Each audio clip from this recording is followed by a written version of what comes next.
I always say that my hands are my eyes, so my hands really are how I see the world as a blind person.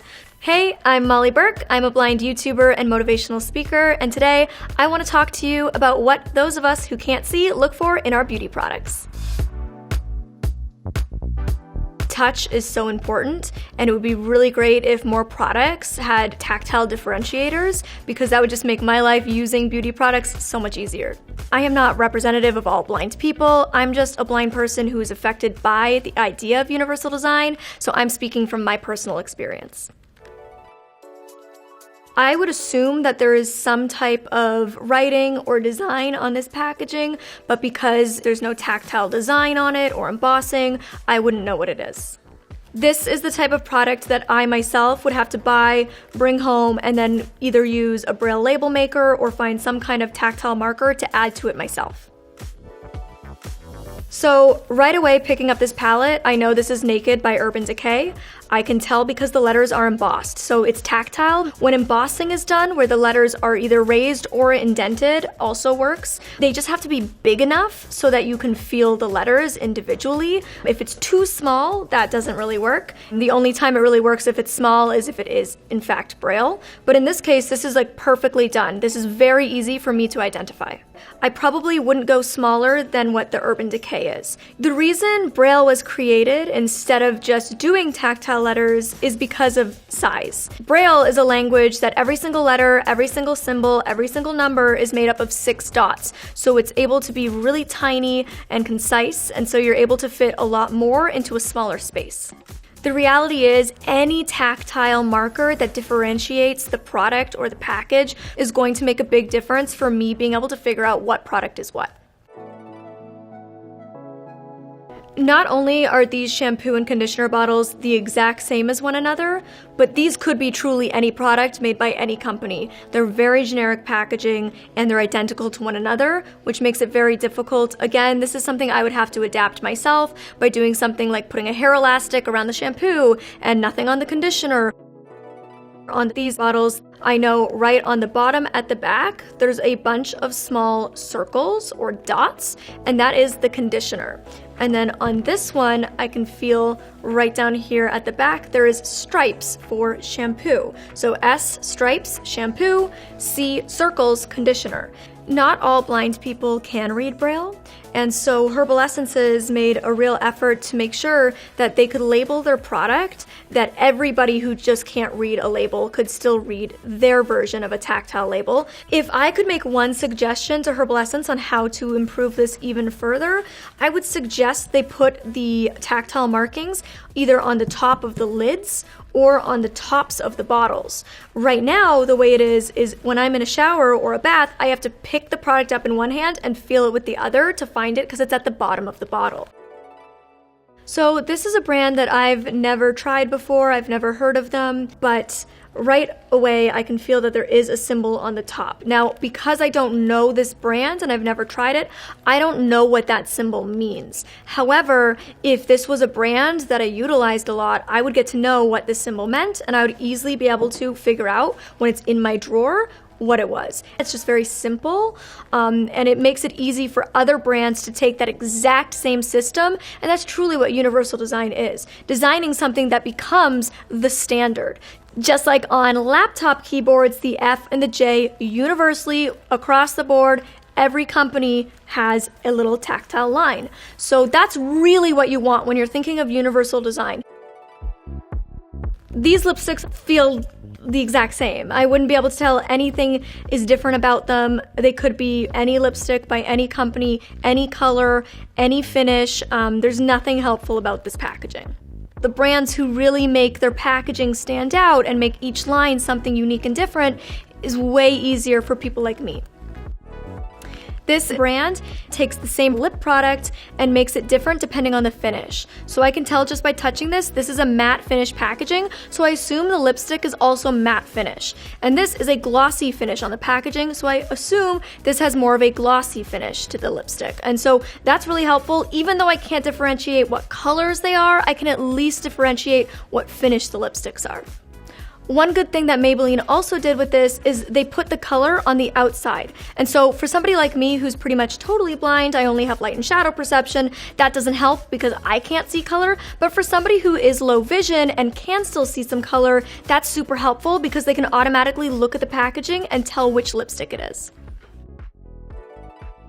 Too Faced is a brand that I would say across the board generally does a pretty good job at differentiating their packaging while making it super aesthetically pleasing to people who can see it. So you wouldn't know that this is super helpful for people like me who can't see. This one is not waterproof. This one has tactile bumps all over it, and it is waterproof. You would never know as a sighted person how important that would be to somebody like me. But automatically I know, despite the fact that these are the exact same formula, one is waterproof and one is not, and I can easily pick off a shelf which is which. This palette is the bane of my existence. I can't stand palettes that do this where they just seem to throw the colors in there and there's no uniformity to it. There's just no way for me to memorize all of these colors, and I'm really good at memorizing my palettes, but when it's just so all over the place where there's darks mixed with lights, brights mixed with neutrals, nothing makes sense. So it's really hard for my mind when I have a number of palettes to remember where things are, so I just end up not reaching for something like this, and it's certainly something I would never choose to purchase. My personal preference for palettes is under 12 shades because it allows me to have enough to play with, but also it's not too much that I can't memorize each shade and what they look like. Every blind person finds a different, unique way to create tactile markers for themselves. For me personally, with my palettes, I just try to memorize them. When I get a new palette, I listen to lots of reviews on YouTube. I have people in my life, like my mom, describe each shade to me, and that way I can really paint a picture in my mind of what shade is where and what shades would go best with one another so I can create eye looks. In terms of being able to find shades, the layout in terms of having the tactile markers between isn't bad. However, they're pretty tight together and they're such small pans that it would be easy to think you're dipping your brush into the right shade but end up in the wrong one.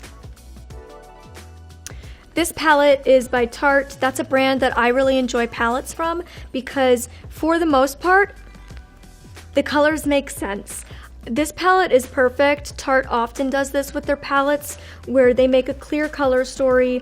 All the colors make sense where they're lined up. I know that it could be brow bone shade, lid shade, crease, an outer V or liner shade option. Each line is a different tone, so I know that I can just memorize top line is cooler toned, second line is warmer toned. And so it just makes it really, really easy, and with these strong, clear plastic dividers between each shade, I can clearly navigate around the palette. Now this is your standard mascara. It is a long-handled wand, and I can use these, it's just more difficult because I just have less control when I'm trying to do my mascara and my hand is out here because I'm not looking in the mirror. I'm doing it all by tactile feedback. This one's nice because it's short, however, even though I get more control because I'm nice and close to my eyelashes, the wand is different shapes on each side, which is something quite a few brands like to do. They like to say, on this side you can lengthen, and with this side you can give volume. But for me, I can't see which side is which, and so I love when a wand is just uniform all the way around. This mascara is a great example of something that I would say is ideal. It's a mini mascara, so I have a short wand for control. The brush is very uniform all the way around, so it doesn't matter what way I hold it or what direction. And it's also nice and skinny, so it just makes less chance of me hitting my nose, makes it really easy for doing my bottom lashes because it's so slim. So this is definitely a very ideal mascara. I am never willing to leave the house without having a sighted person check my makeup over. So currently I live with my partner and he checks my makeup in the morning and he's learned how to fix my makeup for me. I can use the app, like an app similar to Be My Eyes. Be My Eyes is one of a number of apps that allow you to call a volunteer, and through the camera that's on your phone, they can see whatever you pointed at and they can describe it to you. So I just go on the app, click to find a volunteer, You know, I can point it at my food, at my face, at my clothes, at whatever I need to see, and they will be my eyes. Very literally, they will describe what's in front of me. Too Faced is an example of a brand that does this very well, adding fragrance to their product lines. So they have their sweet peach, and it all has a peach flavor, or peach scent. It probably tastes like peach too. I don't know, I don't eat my makeup. And then their bronzer is the chocolate, so it smells like chocolate. It's my favorite bronzer. Here's their holiday palette, which is Sugar Plum, so it smells really sweet. Not only does the difference in fragrance of their products allow me to have a multi-sensory experience when I'm doing my makeup, because even though I'm missing out on the look in the mirror, I'm having the fragrance, and that's really enjoyable for me, but it also allows me to differentiate which palette is which. Certain products are easier to figure out how to open than others. I think a lot of sighted people just look and are like, oh, here's where the hinge is, this is where I open it. But for blind people, we're doing it all with our fingers. So when it's not really obvious tactilely, it can be difficult. So for example, this one, the edges are quite flush, and that could be an opening. It could be the part where you push it up, but it's not. It's on the other side, and it's in the middle where you have to kind of dig in and open it. So either one of these to me could be an opener. So once I knew the product well enough, I would know which one was able to open, but on initial touch, I think that I would try to open it on this end. Versus this one from Benefit, you would think could be difficult, but there's clear openings in the back, and so I know, boom, it opens that way. This isn't a problem that I've faced too much myself, but I've heard a lot of my fellow blind girls complain about round packaging because the moment you knock it over, which we are known to do, it can just roll away. Of course, now it doesn't roll. Why would it? Why would it roll when you want it to? It's like when your computer breaks and you bring it in to get fixed and it works perfectly. Obviously, when something rolls away on the floor and you can see, you just visually scan, you walk over and you grab it, but for us, we usually have to get down on our hands and knees and feel around for it, so it can take a little bit longer. And it's so funny because I've knocked over numerous things in this filming and they've rolled. All the mascaras. Person to kind of just, make it corrections. I'm curious, how... I got it. Some products that I generally avoid doing are a lot of liquid products, like liquid blush, liquid highlight, liquid bronzer, or even cream, especially liquid liner, because if I did go too heavy-handed, if my line wasn't crisp, oh jeez, I need somebody to be able to help me blend it out, and liquid products just tend to set so fast that it doesn't allow somebody to step in after I'm finished and kind of buff it out. Fake lashes are also something that I have not figured out how to do on my own yet. If any fellow blind makeup lovers have tips, please let me know, because that's definitely something that I can't do on my own. The only other thing that I try to avoid as much as possible is loose powders, because I am just bound to spill it. I will use a loose translucent setting powder because if I spill it, it's translucent, but any colored product with a lot of pigment in it, I definitely don't get loose because I will spill it everywhere. I had help curling my hair today. I did not do this. I love having curled hair. It always makes me feel so fun, but I can't curl my own hair because of the heat.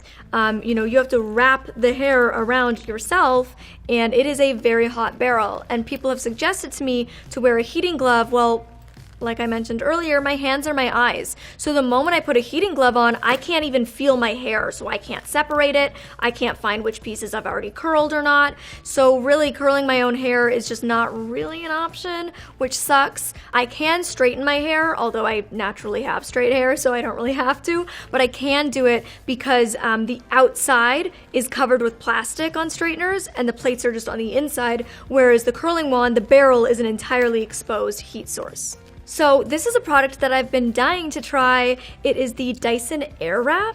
I thought that this could be a really good option for somebody like me who can't see, because you can control the heat really easily, and it doesn't get as hot because it's not metal, so it's not conducting the same way. Also, you wrap it around, but then you let go and the air sucks the hair and holds it for you. So you really don't even have to have your hand close to the heat source for very long. So I'm intrigued to try this out.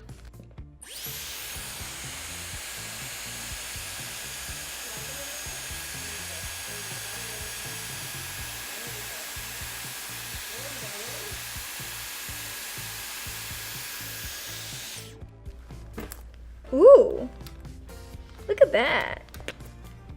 I did it. Takes some getting used to, but once you get the hang of it, it does work. And I have it on the lowest heat, so this is not hot at all. Like, it's actually quite cool air. Cool.